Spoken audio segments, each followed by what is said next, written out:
Oh yeah. So this is the heart, and these two structures that we can see are the lungs. The this one, it is the trachea. This opening is the trachea, and it is towards the anterior side.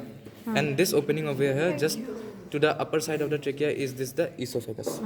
So coming to the heart, we can see this is the outer sac of the heart, which is also known as the pericardium. So the pericardium has an outer layer. This outer layer, it is known as the fibrous layer, and the inner layer, it is known as the serous layer.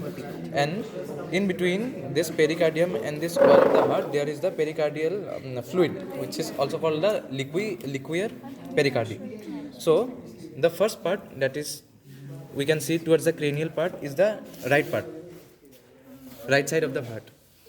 If we open up the right side of the heart, the border is only this.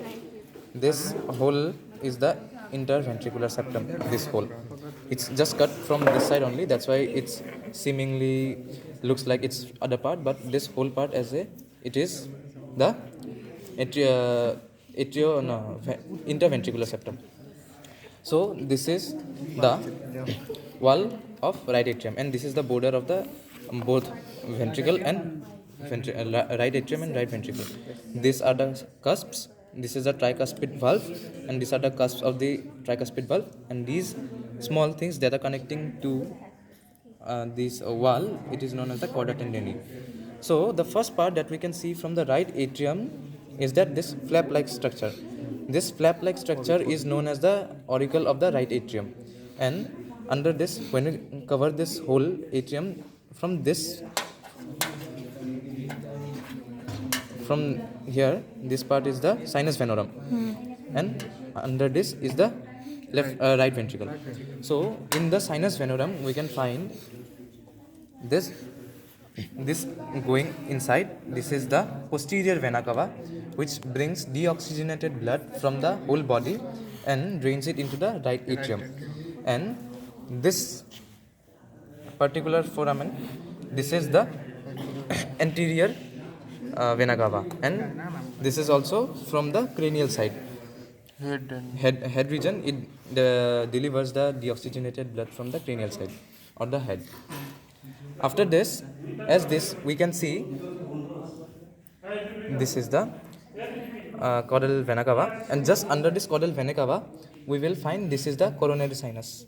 This particular sinus is the coronary sinus. The main function of coronary sinus is that it drains blood from the whole heart. Matlab, the deoxygenated blood from the whole heart back into the right atrium for freshly giving to the heart again. And as you can see, this is the cranial vena cava, and this is the caudal vena cava, and just between these two, we can find this is a crest. This particular crest is known as the intervenous crest, and just under this crest, we can find a remnant of the fetal stage, which we know as fossa ovale. It would have been foramen if it had been in fetus, but it is a adult animal heart. That's why this was fossa ovale, this particular part. And just up to this part, this is the intervenous crest.